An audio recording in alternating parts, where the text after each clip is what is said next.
body? Yes, Doctor. And the police are particularly anxious that the cause of death be determined at the earliest possible moment. It's a pity. She was a very beautiful woman. One hates to perform an autopsy on a beautiful woman. But you've no other choice, Doctor. Most unusual. There are no marks of violence on the body. What do they suspect? Poison? Have they any idea? My understanding is, Doctor, that the authorities are entirely at sea as to how she was killed. They know why, but, and they also have the fellow who killed her, but... Yes, that doesn't matter. That's none of our business. Our business is to find out what killed her. And yet, one often wonders, what could have caused the last thought that was cut off by death? If it was spoken now, what would it be? Yes, you're here. You found me at last. But you know what you killed me. I warn you. Don't come another step. No, don't, please. Don't. No, I told you I didn't want the bandage. Why, Laura? Why are you so opposed to the bandage? Does it remind you of something, perhaps? What do you mean? Oh, nothing, Laura, nothing. Now, won't you lie down again and let me complete the examination? You're a sick girl, you know, in a highly nervous condition. I want to know what you meant by saying the bandage reminded me of something. If you don't know, how should I? You don't fool me for a minute, Doctor. I know how you feel about me. Do you, Laura? Then I wish you'd tell me, for I don't know. I don't know how I feel about you at all. You're clever, Doctor. But I'm wise to you and that fool of a son of yours. How long have you been married to Ward now? Too long. And why don't you give him his divorce? He's asked you often enough. I'll give him a divorce when I'm good and ready. I see. I'm not afraid of anything he can do, or you, or anyone else. What's that? Your heart's beating like a trip hammer. I must warn you of this high state of nervous tension. What's that noise?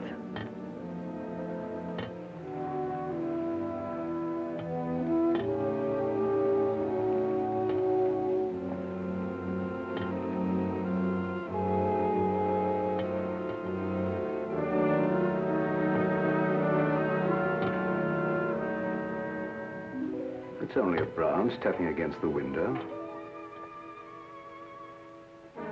Now, my dear Laura, if you want me to help you, you must tell me what it is you fear. I told you I'm not afraid of anything. I know what's going on here. Someone's trying to scare me out, but it won't work, see? Here I am, and here I'll stay until I rot.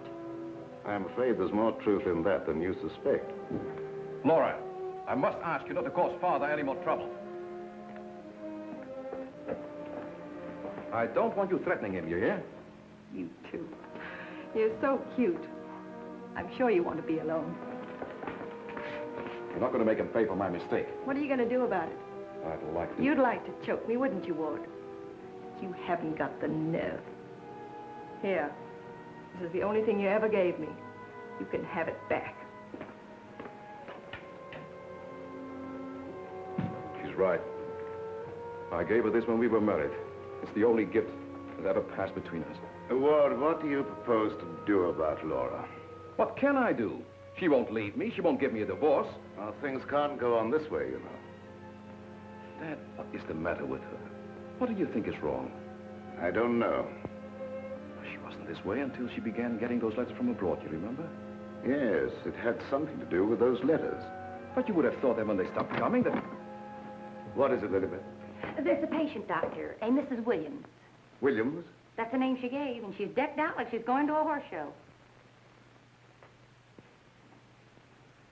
I can't see anyone today. Ask her to make another appointment. Dad, please don't let what has happened interfere with your practice. Oh, very well. Send her in a few minutes. Sure, Doctor. Oh, yeah, that Bill Raymond's waiting. Do you want to see him? Who's he? That private cop who's always hanging around just hoping somebody gets murdered. Oh, yes. He's probably come for his check. Take care of it, will you, Ward? Yes. Elizabeth, Yes. this for you. Gee. Thanks, Mr. Roy. But this belongs to Mrs. Van E, doesn't it? Not anymore. It's all yours. She won't get sore, will she? I don't want to have any trouble with her. You know how she is. I know. We all know, Elizabeth. And I want to thank you for your patience. Run along now, Lilibet. Yes, Doctor.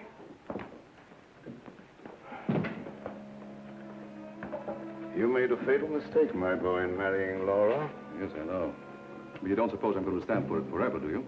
No, I don't. And I don't think it will be necessary. Do you have a plan? I think it'll be better if you leave everything to me. From the day a mysterious caller came to see Dr. Van E. Oh, yes, I remember now, Mrs. Williams. I spoke to you this morning on the telephone. I'm sorry, but I can't tell you any more now than I told you then. Oh, naturally, Doctor. I did not mean to imply that there were any abnormal goings-on here. I assure you there is not, Mrs. Williams, nor will there be. Nevertheless, Doctor, the way you were described to me and the way your place was described to me, I am certain that I am in the right place. May I ask from whom you obtained these descriptions? From a friend, Doctor. A mutual friend. Lilibet, the woman I love. Can't we be friends? Stop tracking your big flat feet after me wherever I go. I've got things to do. Oh, gee, it's wonderful just to see you around, busying yourself, the little housewife. I never knew the cop who didn't love to stand around and watch other people work. Mrs. Williams, it's obvious from your conversation that you've come into possession of certain facts concerning my past. I know of only one person who could have given you that information, and it was my belief, yes, even my hope, that person was dead. But let me say that even if that person were alive, I should not submit to blackmail from you or from anyone else. You show great courage, Doctor, for one in your unusual position. There has been no question of blackmail. I came here seeking your cooperation, which you have refused to give. So, let us call the matter closed. Thank you. Au revoir, Doctor.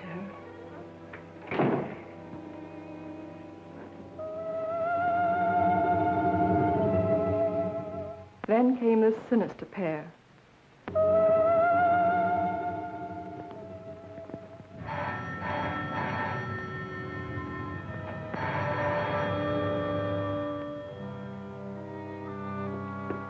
My little guardian of the doorbell. If you had waited another second, Inigo and I should have kicked the door in. Yes, sir. Sir? There is an air of inquiry about you that immediately offends my deepest nature. There is something suggesting Scotland Yard, the French Sûreté, the Italian Carabinieri, the Turkish Polizei, and other minions of the law. Short, sir, I think you're a cop. Yeah, how'd you know? I believe I'm in the home of Dr. Joseph Van E. Yes, sir. I mean, sirs. Oh, do not be polite to Inigo. He's only offended by it. Run along, Inigo. Make yourself at home. We got a nice tree in the yard, but it ain't got no coconuts.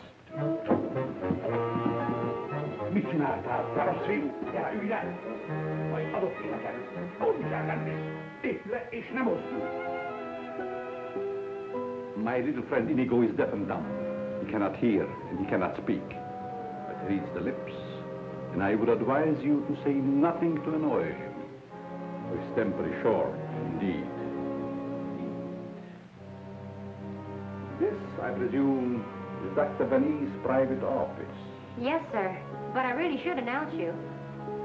My dear girl, if I allowed myself to be announced, I doubt I would be received anywhere. I'm sorry, really I am, but the doctor won't see anybody without an appointment. Appointment? I have had an appointment with him these 20 years. He will see me. Doctor, someone's coming! My dear doctor, truthfully can it be said that your house is your castle, protected by your countless slaves? So it is you, Leonard. I was warned you might appear like one of your own illusions out of nowhere.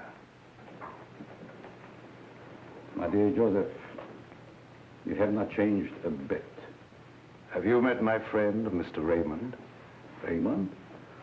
Oh, Raymond. No doubt a relative of the great magician of the same name. Mr. Raymond is our private patrol officer. He keeps an eye on the premises for us.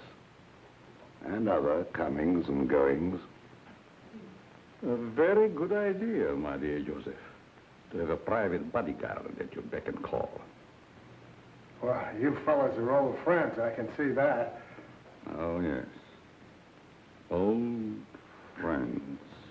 Well, then maybe you'd like to be alone to talk over old times. A very good suggestion. Thank you, Mr. Raymond.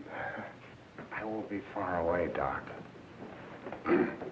Well, so long, Mr. Leonide. Don't pull any more little men out of your hat.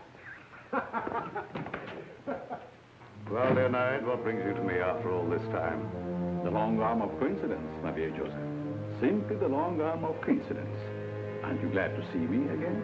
No, I can't say that I am. You with your foreign background and I, what have we two in common? Always truthful, Cousin Joseph. As when we were young men. You might have said no and saved your career. But you prefer to tell the truth and ruin yourself. What do you want here, Leonide? A few days' hospitality, my dear Joseph. Nothing more. Is that too much for one cousin to ask of another? Remember, we agreed not to think of each other as cousins again, Leonide. Bygones, my dear Joseph. And I'm willing to forget. And I suggest that you do the same. You've grown older, Leonide, but there may be something in what you say. I don't want to hold a grudge. But don't do anything that will make me regret my action. You have my promise. Now, if you will show me to my room. Oh, I should say, I have a traveling companion from whom I am inseparable. Who? Inigo, a dwarf, one of the little men. He became very much attached to me when he lost his master. You do not object. What good would that do? How true. Very well. You may have the room next to my daughter-in-law. I know you like that. Oh, yes. The lady, who I'm told has an utmost horror of having her eyes blindfolded. A phobia of most interesting origin, I dare say. Something to think about. That night, my husband questioned Leonard about my past.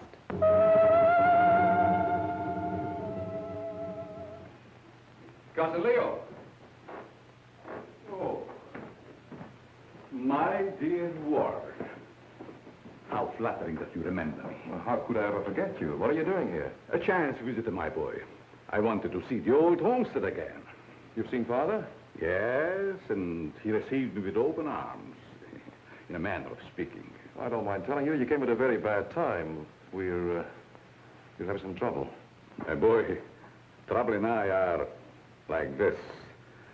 I presume you refer to the charming lady in the room next to mine, your wife, I believe. Yes, Laura. I haven't met her, but I'm looking forward to the pleasure.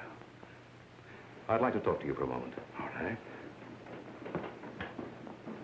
Perhaps you can help us. By doing what, my boy? You've been everywhere. You were caught in Europe during the war. I'd like to show you something. You may be just the person I'm looking for. If I can be of any service. Did you ever hear of a dance team called Renee and Lorette? I don't think so, my boy. And then There again... must have been such a team. Look. Renee and Lorette. The dance of the green mask in the green room in Paris. The green room. Yes? Oh, the face of the man does seem slightly familiar. May I ask, where you got this photograph? The maid, Lilibet, found it in Laura's room and turned it over to me. Oh, then, my boy, I'm afraid I can't help you. I played the green room on several occasions, but never with these people. In fact, I don't seem to remember them at all. And I appeared in many clubs during the occupation. I'm sure the girl behind the green mask in this picture is Laura. How can you be sure? Who can ever be sure what's behind the mask? If the people in this photograph could suddenly come to life. I'd like to know who the man is. It can be anyone, my friend. Anyone. In this makeup, it might be even I. I wish you wouldn't joke about it. This is very serious. Of course. But let us say you found out who the man in the photograph is. What then? I have an idea that if the man in this picture were to show up, I'd find out I wasn't married to Laura at all. Think over what I've asked you. It'll be to your advantage. Certainly, my boy. I will give it every consideration. And perhaps something will occur. Who knows? Don't you want to leave the photograph with me for my further study? It might be the very incentive that my memory needs. No, thanks. I'll keep it. As you wish.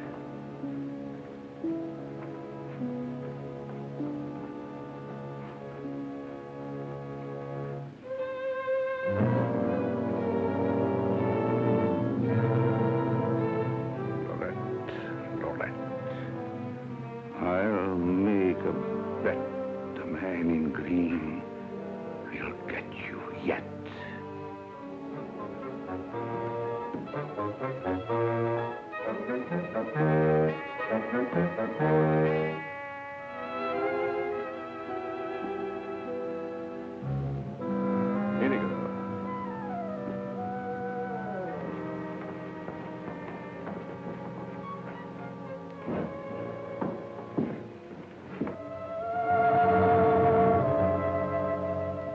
A gruesome surprise was in store for me the following morning.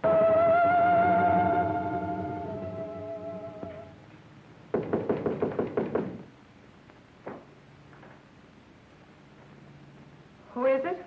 It's me, ma'am. What do you want? The afternoon mail. You wanted to know when it arrived.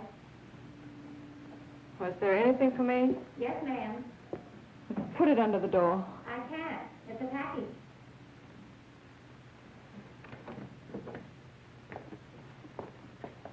What's in it? I don't know. It's against postal regulations to open other people's mail. That's never stopped you before. I'd like to know what you mean by that remark, ma'am. Oh, shut up and get out. Don't you want me to help you open No, it? I don't. Get out. It's addressed to you in green ink with a warning. Look out for the man with the green mask.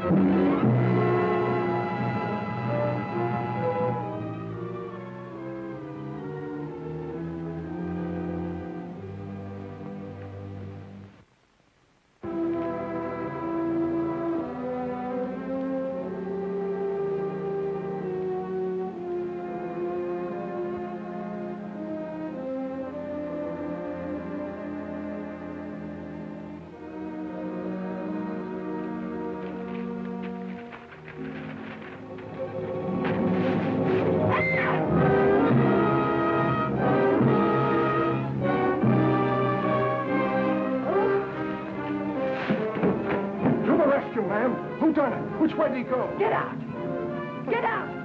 I just heard you yell. I was hoping it was a murder at least. Get out. I tell you, you have no business here. Well, but you don't understand. I'm supposed to be here. That's what I'm being paid for. Paid? Yeah.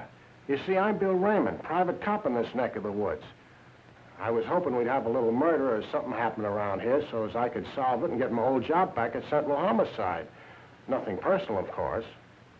Who told you to say these things to me? Well, nobody said nothing to me. I was just waiting around outside to see Dr. Van Nee, and I heard you yell. So you're a friend of that crazy doctor and his son. Crazy? I wouldn't exactly say that, ma'am. The doc's a pretty good egg. You wouldn't want anyone to say you was crazy, even if you... You can go back and tell them I'm not afraid of being murdered by you or them or anyone else. No, I don't guess you are, ma'am. Still and all, if you was to get murdered and I was to find out who done it, it'd be kind of a break for me. That don't be the kosher. I wouldn't say that to you, lady, even if I knew what it meant. Now will you get out? All right. I can take a hand. Nice little bedroom companion you've got there. Get out. I'll go, but don't think I'll come running next time you yell. I'll know it's a fake.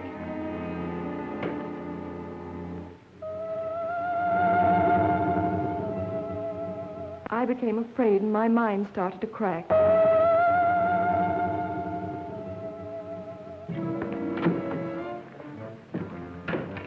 Lilybeth, my melancholy baby, where are you? Where'd you get that box? I don't know what you're talking about. You lying little snoop going through my things. What'd you do with the picture? Where is it? I didn't see it. That's the last time you put your hands on me. I'll give you one more chance, and then I told you I don't know where the picture is, and I don't know what you're talking about. It's been you all the time going through my things, opening my mail, rapping on my door at night. Now you're blaming me. I've never touched anything of yours. You've got my robe on now. Where'd you get that? I was just trying it on. Mr. Ward gave it to me. He said you didn't want it anymore. I'll tell you when there's something I don't want. Oh, shut up. It's only a dummy. A dummy? Where'd you get that thing? I suppose you're going to tell me you don't know anything about that either. Oh, I bet it was in the box. In the box I brought up for you, that's what. There were no stamps on it. How did it get in the mail? I don't know. The doorbell rang, and I thought it was a mailman. I opened the door, and it was sitting there on the stoop. You're lying. No, I'm not. I don't mind telling a lie now and then, but I'm not lying now, honest. Trying to scare me out. I'm not leaving. No, but I am. You come here. You and Mr. Ward are pretty thick, aren't you? Thick? Yes, thick like your head. He's fallen in love with someone else. Who is she? I don't know. It's not me. I know it isn't you. I know all the signs. He's fallen in love with some simple-faced man. There's always a way to get even with them. I've got to find that picture. Otherwise, they won't know what he looks like. I've got to send it to the police. He won't dare touch me. Who do you mean, the man in the picture? Have you seen him? Maybe I have, and maybe I haven't. Maybe I saw him go behind the thicket, or through the wall, or under the house. He's here in the house? Yes. I let him in. I let him in. He was waiting outside to get you, Miss Laval. Miss Laval. There's nothing safe from your prying eyes, is there? You think you know everything, don't you? I know why you're afraid, and I know what you've done. No, I'm not so thick. I'm not as thick as you think I am, Miss Laval. That head's supposed to be you, kind of a calling card. I'll remind you that... Why, you...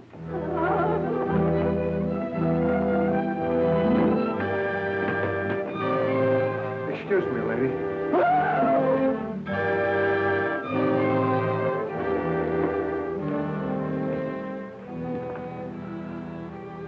Oh, I'm afraid. I'm afraid. Where are you hiding?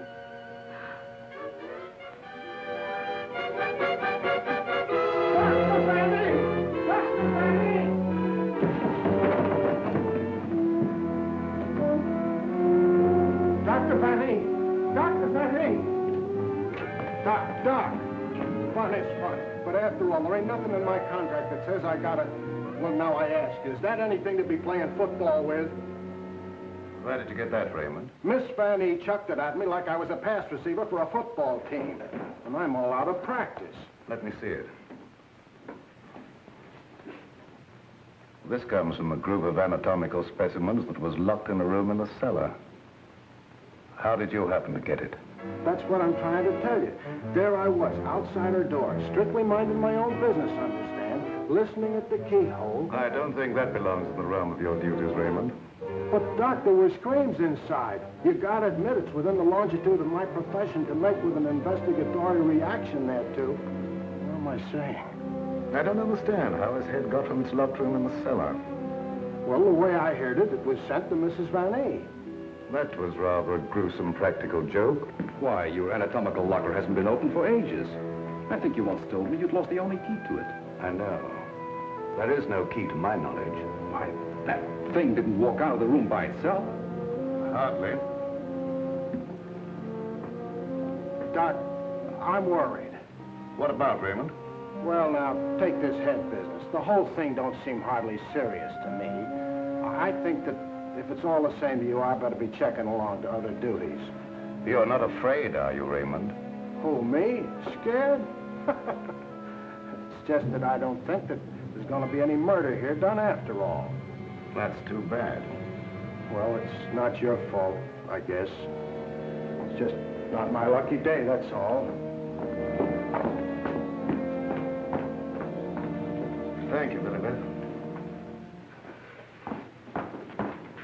Oh, Miss Lilybeth, have you a little more coffee in the kitchen? What happened to the 3 gallons I already gave you today? Lilybeth, what you need is a good, strong, steady man Who is always hanging around, tracking up my floors and things.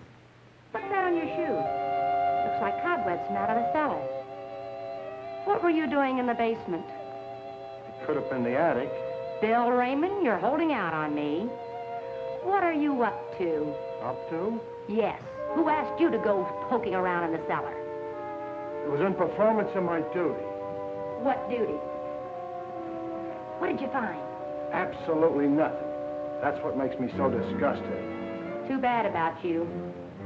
You know, Lilybeth, I think somebody around here is just kidding. They don't mean business at all. Why don't you just wait around and see? Say, if you got any inside dope, I wish you'd tip me off. If I'm ever going to get back to Central and prove I'm a good detective, I gotta have some clues.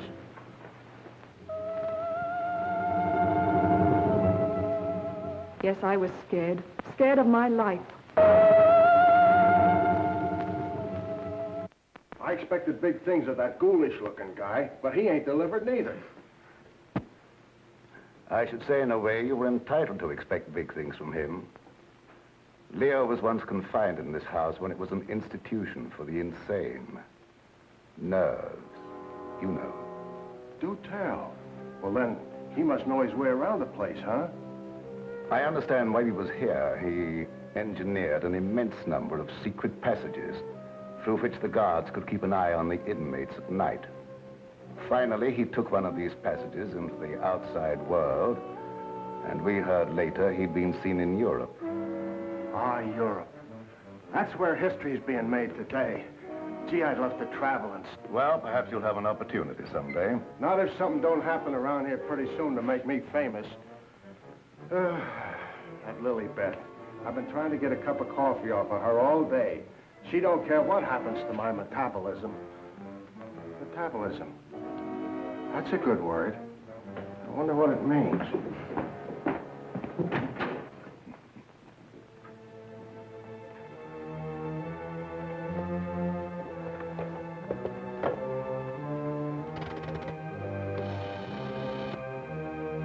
Operator, I want the police right away.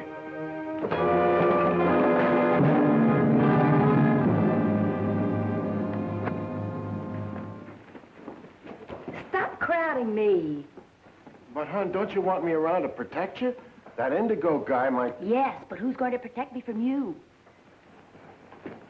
Lilybeth. My wild Irish rose. I just live for the day when I can take you out of all this. When I can slave and get you the luxuries in life. Gee, I'd gladly work my fingers to the bone to buy you expensive motor cars and furs and jewels and things and serve you breakfast in bed. What's the matter with me? Am I crazy? Yes, and I'd hate to hang by my neck until you got me all those things. Yeah, you might get a little blue in the face. Still and all I gotta do is to find myself one slightly murdered body, and I'm in. Stop looking at me. Oh, Lilybeth, sometimes I think I'm not getting anywheres with you. What do you think? I think you've got a good idea there. All right, all right. You'll be sorry someday when you see my picture in the paper. Wait and see. Hey, Lilybeth, why don't you answer the doorbell? Maybe that indigo guy wants in.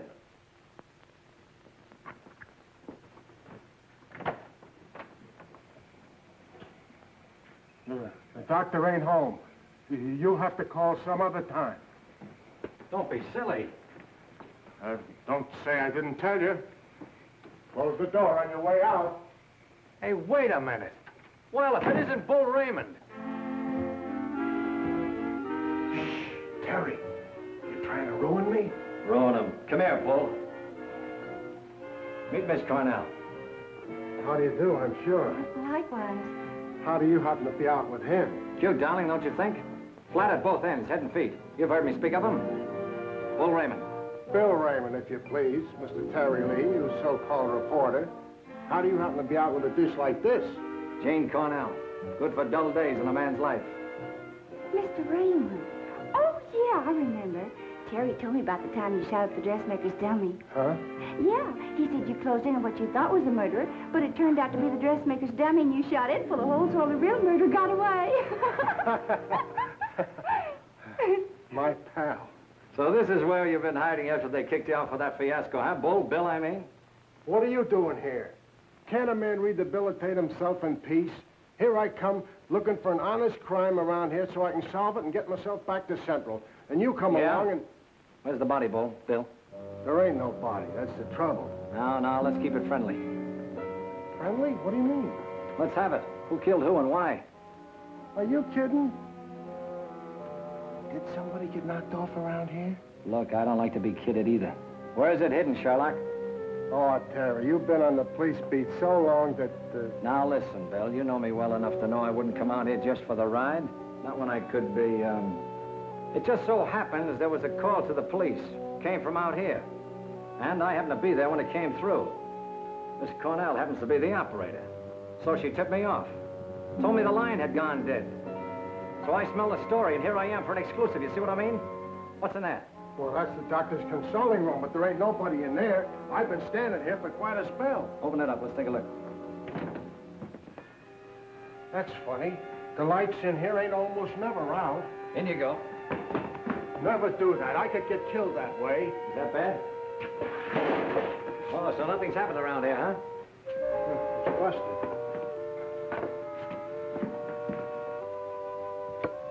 There, see? Like I said, there ain't nobody here.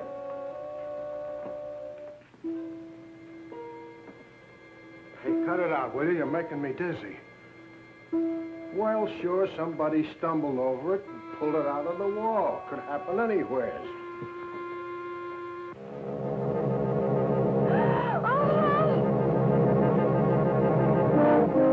Wants to shake hands with you, Bill.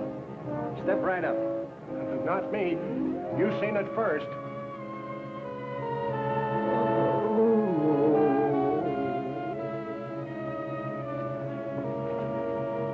Doc. Raymond, did you try and kill me? Why, Doc, why should I do that? You ain't paid me for last month yet. How long you been here? Now, let me see. I was going to make a telephone call when... Somebody conked you, huh, Doctor? Then ripped the telephone wire off? Yes, I imagine that is about what happened. Who are these people? Well, they're all right, Doc. This is Terry Lee and Miss Cornell from the Times. We don't want any reporters here. Nothing's happened. Look, Doctor, nobody ever wants reporters, but then something happens, and there they are. But nothing has happened. I fell and hurt my head. Oh, I see. Then you got up again, put yourself on the table, and got all nice and pretty in that shroud there. You won't get any story here. And now, if you'll excuse me, I have some work to do. Doctor, do you mind if we stick around for a while? Seeing that nothing's happened, well, why not? Very well, you may stay for a while, but I warn you, if you make yourselves objectionable in any way, I'll have Raymond throw you out. Well, come on. You heard what the doctor said. He's busy. Get out of the office.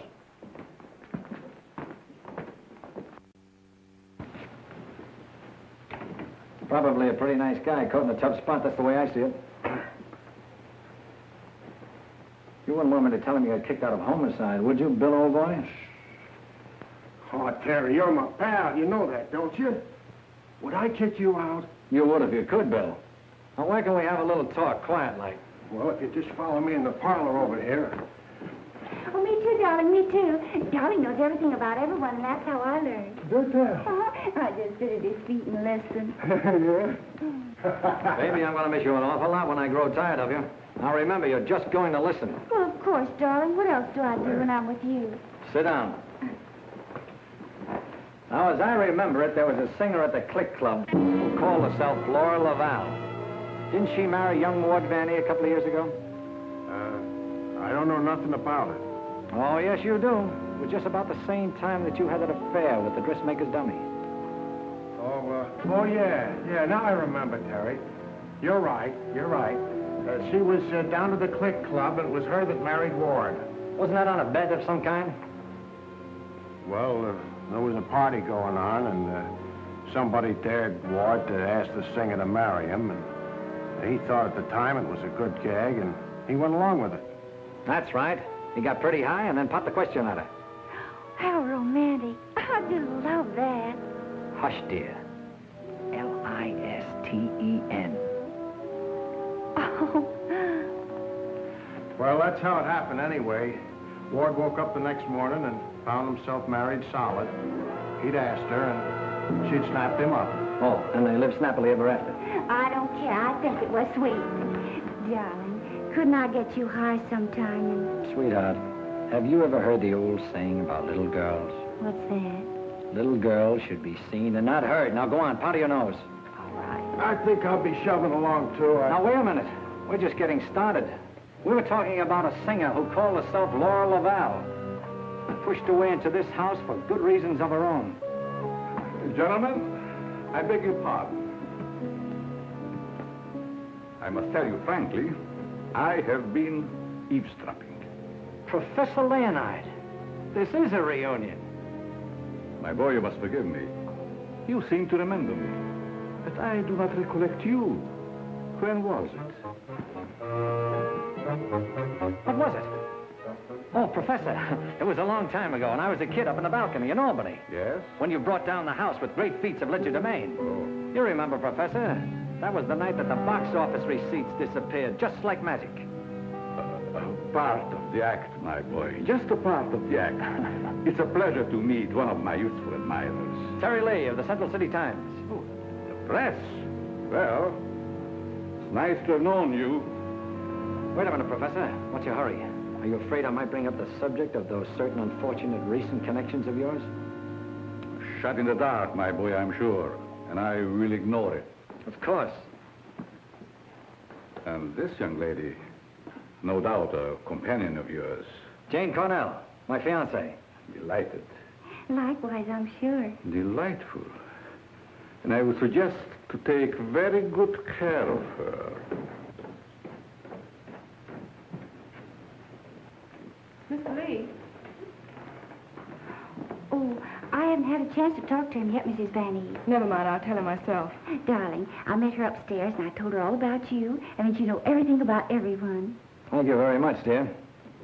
Welcome to your living room, Mrs. Van Eve. Thank you, but it isn't my living room. I understand you're not unaware of my position in this house. Well, maybe you can tell us about it. I'm being kept a prisoner here against my will. I'm alone and friendless. I'm sorry. Why haven't you called the police? They've done nothing but to call for the police. They have kept me penniless so that I can't leave. I understand. They're trying to destroy my mind, Mr. Lee. By innuendo and indirection, they're trying to make me believe I've done something dreadful in the past. That I'm to be the victim of some horrible vengeance. You know best about that. I'm innocent, Mr. Lee. I've done nothing. Now, this doctor's brought some stranger here with these tricks and illusions to further make me You believe... mean the professor and his little, Yes. You must help me, Mr. Lee. Laura, it's so good to see you downstairs again after all these days being locked in your room. You know perfectly well why I've remained locked in my room. Ward, this is Mr. Lee of the Times, the gentleman I told you about upstairs. Oh, yes. Look here, Mr. Lee. We don't want any more of that front-page splash stuff, such as I got when I married Laura. Your wife's been telling us that she's being kept here under constant threat. She is out of her mind. See what I mean, Mr. Lee? They don't overlook a single chance to put it in my head that I'm crazy. Perhaps I can explain, Mr. Lee. We don't believe there's anything wrong with Laura now. But we are sure something will happen to her mind if she continues to live under this strain. It's just as I told you, they're behind it. Can't I make that clear to you? They spend all their time trying to terrify me. They write me letters in green ink. They send me dummy heads wrapped in green paper. Anything to frighten me so I can't sleep. I can't think. The only thought in my head is that I'm going to be killed. These are very serious charges, gentlemen.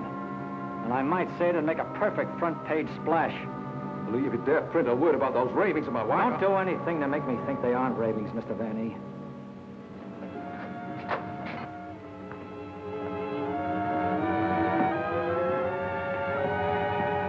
He said to put the blindfold on, and you will know the truth. No!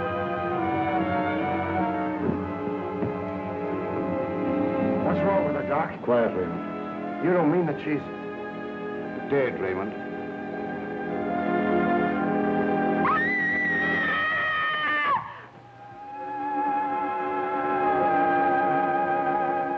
Then I knew that he was here.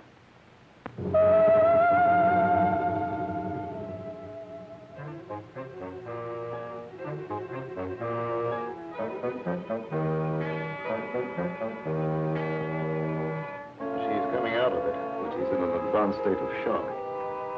May be necessary to administer a sedative. That's intended to shut her up. I'd like to hear her do some more talking, Doctor. If her mind is allowed to dwell upon what's happened, that may be the breaking point. Well, you've got all the answers. Look here, Lee, I don't like your tone. If you have any insinuations to make them to me. Okay, I will. Suppose you and I talk this over downstairs. I don't recognize your right to question me. However, if it'll make you leave Father alone.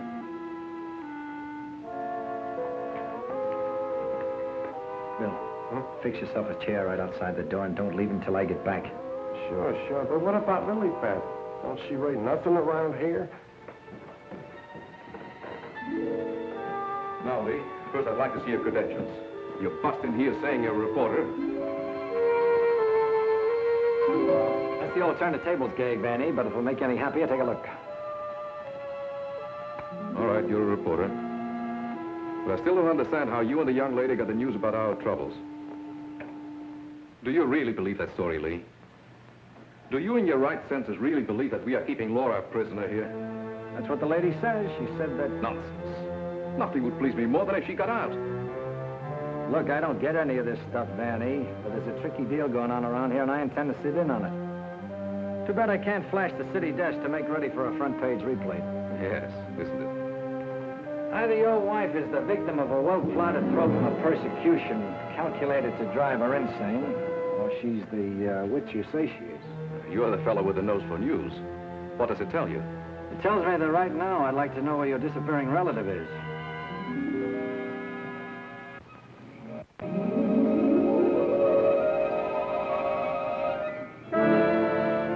Get back, you fool. What's out there? I have a right to know.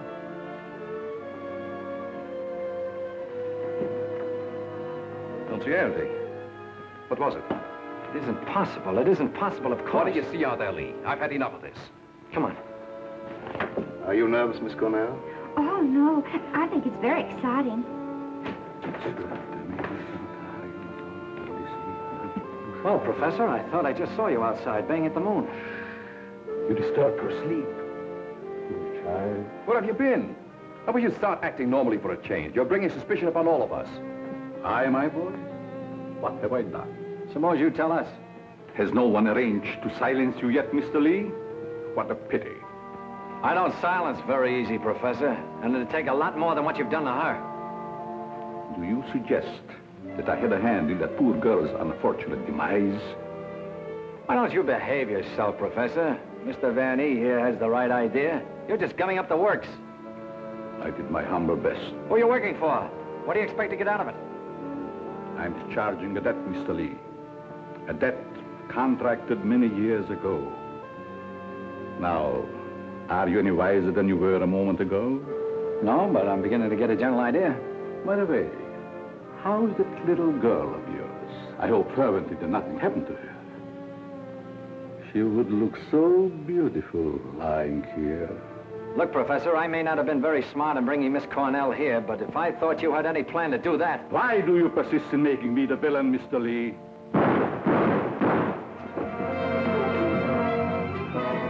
Now we will let you be the witness, Mr. Lee. I am here. The sounds came from upstairs, right? Always reliable. Now, what do you rehearse? In there, Terry. In there. It's murder.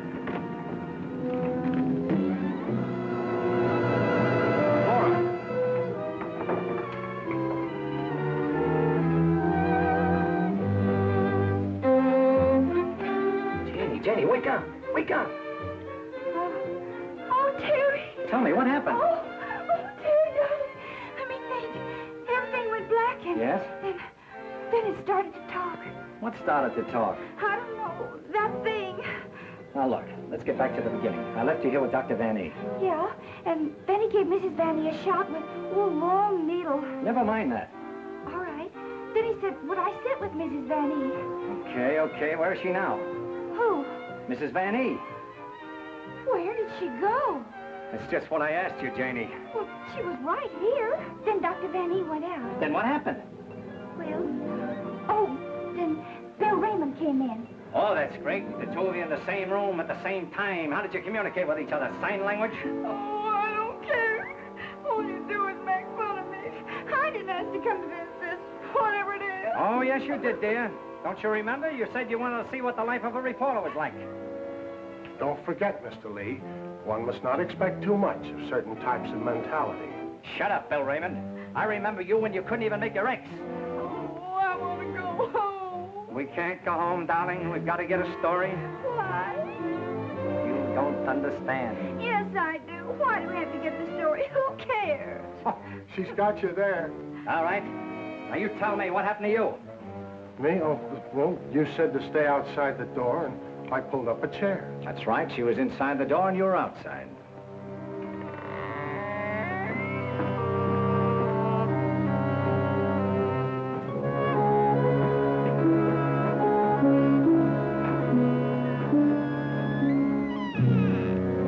Then come that odor of heavenly perfume. That was an early bed.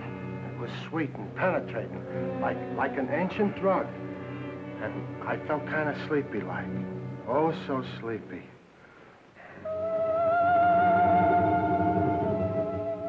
At last, he had me under his power.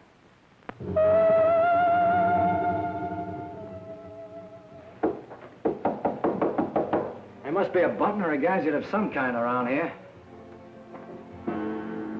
2 o'clock, almost deadline for the 9 o'clock final. Oh, Terry, what makes you think there's anything behind them walls? I've got a sneaking suspicion that the professor uses them for a disappearing act. I wish Lilybeth was here to make me a cup of coffee. Well, she's right over in the doctor's office. Why don't you ask her? Poor Lilybeth. I kind of hinted that all I needed was a murdered body, but I didn't think she'd take it personal. Will you stay with those walls? I've been around them 3 times, Terry. The thing I can't understand, if the professor was down here when the trouble was going on upstairs, he just had to be 2 different guys in order to have a hand in it. Oh, Terry, let's figure it out in the morning, huh? What's that?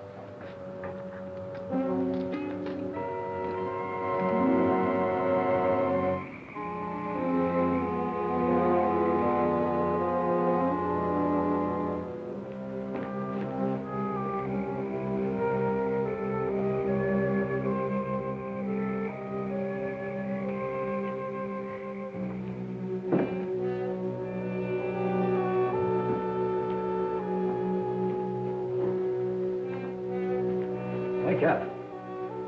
Either something or somebody opened the front door. Oh, that's the shortest night's sleep I've had in a long time. All right. Now that you're good and rested, let's see if we can understand what happened upstairs. Well, do you think it had something to do with that picture, maybe, that Lilybeth found in Mrs. Van E's room? What picture? Oh, the one with the couple with the 2 masks, you know, like we found, like that mask. Who has the picture now? Well, young Van E, I guess. That's the point. Where has Mr. Van E been since his wife's disappearance?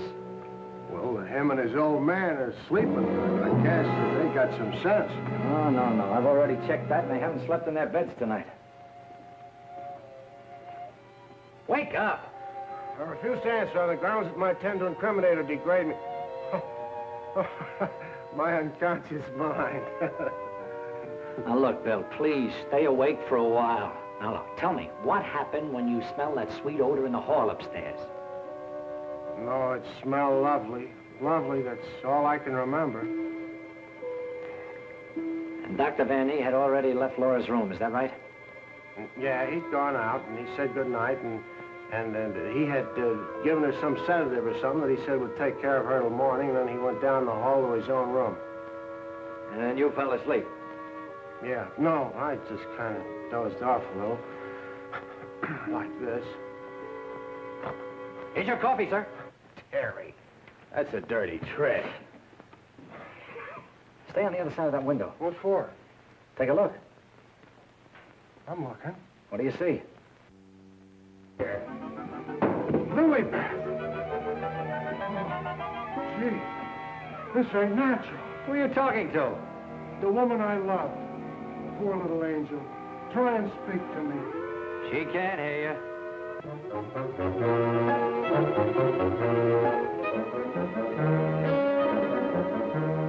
What was you doing outside? You're supposed to be dead. Now you stay right here, honey. I gotta catch that guy in the shrubbery. Oh, gee. What are you doing to me, Lily Beth? I got work to do. Lily Beth, be reasonable, will you? If you don't cooperate, I'll never get back to Central. Never mind, Raymond. Take care of Lilybeth. Lilybeth! Yeah, that's who it was. I opened the door and she fell right in my arms. Like she had something special to tell me. You notice that fragrance about her? And to think this wilted flower was once even as you and I. Take her back into Dr. Van E's office. What's she doing wandering around? She's supposed to be a corpse. What happened to that guy outside? Never mind. You found her. I never knew she was lost. I missed her. I missed her from my office. Will you please take her back? What are you going to do? Yes, Doctor, and what have you been doing? We've turned this house upside down trying to find you. Hardly that, young man. If you'd done that, you would have found me. Now, Raymond, we can't allow this girl to remain in this condition any longer. But what can you do? She looks like a perfect stiff to me. Bring him into my office. Oh, Doctor, this may not be any news to you, but your daughter-in-law has disappeared. Oh, how dreadful. But let us say somewhat overdue, eh, Mr. Lee? You don't seem very surprised to hear about it. Young man, when you've been devoutly praying for something to happen, you accept your good fortune without question.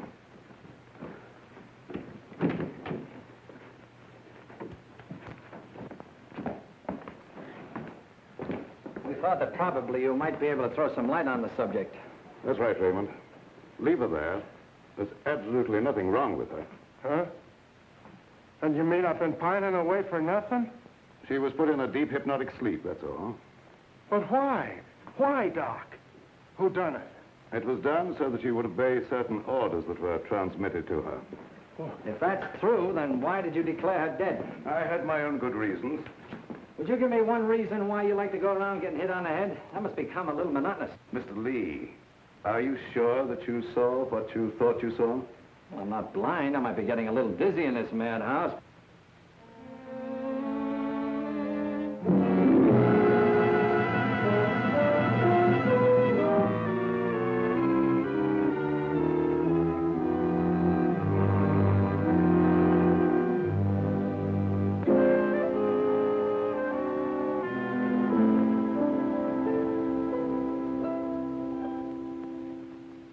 You know, Doctor, morning isn't very far off. And when the police get here, you've got an awful lot of explaining to do. You're in this up to your neck. By morning, let us hope no explanations will be necessary. Everything will have explained itself. Poor little sleeping beauty. Do you suppose someone thought she looked weak-minded and picked her out to carry out his commands? That's not always the case, Raymond. If Leah and I were here, we could settle this case very quickly. Gentlemen, it is my peculiar misfortune to always be in a position where I may eavesdrop. How can I be of service, Cousin Joseph? Oh, Professor. Ask me no questions, my friend, and I will tell you no lies. Leonard, you could undo certain mischief that has been done this girl. I know you can help if you will. I could, my dear Joseph. But I will not bring down the wrath of the unknown madman who is loose about these premises. It is a matter of self-preservation. I had nothing to do with hypnotizing this girl. I have an idea that she may have already carried out the unknown's orders and that he no longer needs her. Nevertheless, my dear Joseph, you must excuse me. Just a minute, Professor. I wonder what would happen, Professor, if in connection with your sudden reappearance here, somebody dug up the old story of why you swindled Dr. Van E and then ran off and let him take the rap. I will not be blackmailed, Mr. Lee. And I observe again that you're a young man who knows too much for his own good. And I would also like to know where you obtained all this information. You're extremely young to have your fingertips on events of 20 years ago. I have a memory like an elephant. I never forget something once I hear it. I'm a sharpie, Professor. As every one of you will admit before morning. Now, Doctor, I'd like to bore you with a few questions. I wouldn't mind, young man, if you had the slightest idea of what you were looking for. Maybe if we start back to the time around midnight, when you administered what you call a sedative to your daughter-in-law. Are you inferring that I had anything to do with Laura's disappearance? Why do you keep evading the issue, Doctor? You know you'll have to confess when the police get here anyway. I would remind you, young man, that you're making a direct accusation, and I refuse to answer. Look, I want the facts and I want them now. Let's cut out the mulberry bush routine. Listen, Bill, you're supposed to be a cop and you want to get back to homicide. Help me make the doctor loosen up. He knows a lot more than he's telling.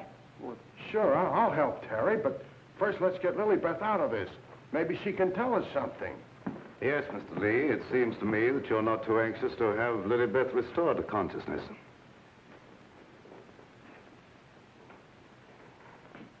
What do you hear, Doc? Her heart's in a very depressed condition. Someone's been giving her orders by mental telepathy. Hey, could I learn to do that? Supposing Lilybeth was in the kitchen, could I telegraph her a wish for a cup of coffee, huh? Perhaps, Raymond, someday when we have a little time, I'll indicate the principles of hypnosis to her. My dear Joseph, the principle of hypnosis isn't as simple as you would make them believe. It requires a long and patient study. But I will risk the rest of the unknown. For I see you truly love this child. And for your sake, I shall use my knowledge. Oh, gee, thanks, Professor. You're solid.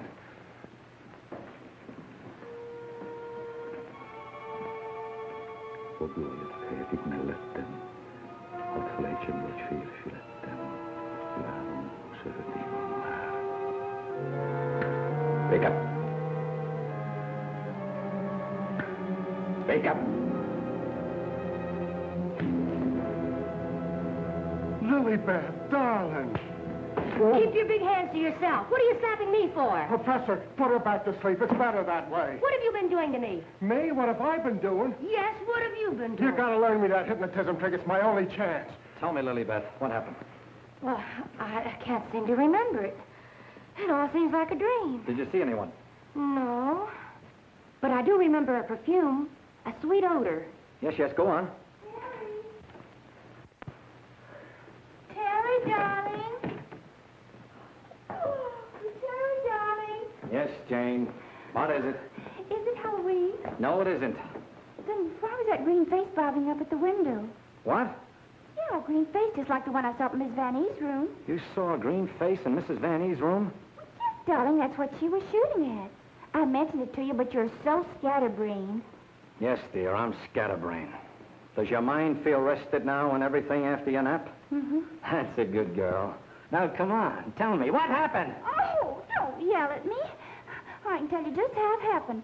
We were alone in the room, and Laura was going to sleep. And then she said, oh, take away the bandage. And I said, what bandage? And then she said, oh, don't shoot me. I didn't mean to do it. And then, the room got awfully black. I think somebody must have turned off the lights. Just like that. Go ahead, you're doing fine. Well... Yeah, the lights had already gone out. Uh-huh. And the room got awfully dark. You've already said that. Think hard now. You saw a green mask. It came out of the wardrobe. Like a moth?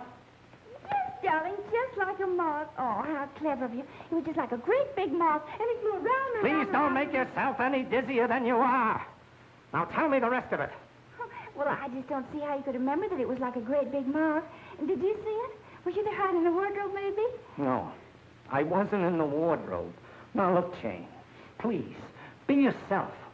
No, I mean, don't be yourself. Just relax. Relax. Mr. Lee, just a moment.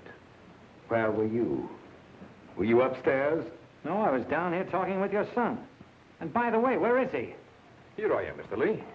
What can I do for you? Will you stop it? Yes, I was listening outside the door. You haven't answered my father's question yet. Oh, come on, take it easy, take it easy. Maybe you can tell us where you've been, Mr. Vanny. Of course you don't know anything about your wife's whereabouts. Oh, go on, tell him where she is. I want to go home. I'm hungry. Quiet, everybody, quiet! Laura! Don't. No, don't. Don't.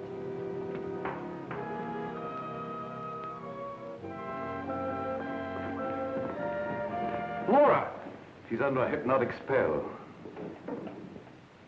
Ladies and gentlemen, it has been an exciting night, and you all are deserving of some explanation and relaxation for the strange goings-on.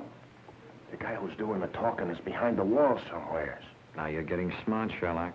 We introduce at this time the team of Lorette and Renee as they appeared at the height of their success in the green room of the Paris Crillon. Sure, the mask, the picture. Mademoiselle Lorette. Now I know who he is. Mademoiselle Lorette will now put a bandage over her eyes, the better to see the inner truth. Very good, Renee. Very good. Just like the old time. Would any member of the audience like to ask Mademoiselle a question?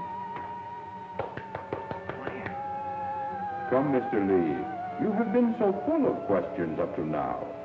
I'm thinking, brother. We cannot keep Mademoiselle too long in this delicate mental balance. She has been under a great strain lately. Then I will ask the questions myself. Yes, Renee, I'm at your command. Are you afraid now?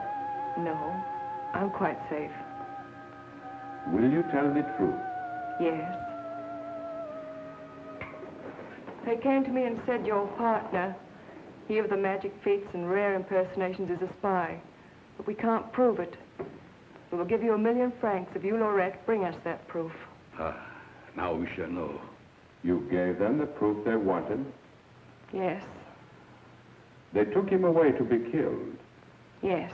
What was he to you, this man you betrayed? This man you sold to the enemy for money? He was my husband. When they told you he was to be executed, you sent this man a gift for his last moment before the firing squad. What was it? It was a green scarf for his eyes. Like the one you're wearing now? Yes. Why did you send it? It was my scarf. I wanted him to know I had betrayed him because I hated him. He was good and kind, but I hated him for the power he had over me. I see. That is your only defense. You hated. You thought they shot him. You escaped to America. You thought you were safe. Then you found out he was alive and wanted revenge. Thank you, Mademoiselle Lorette. You may remove the bandage now. What do you see on the cloth, Mademoiselle? There's a hole in it. Yes. What else, Lorette? What else? There's blood on it. There's blood. I have come back. I am here. And I will have my revenge. No! No, don't touch me! Outside, under the window, you know where.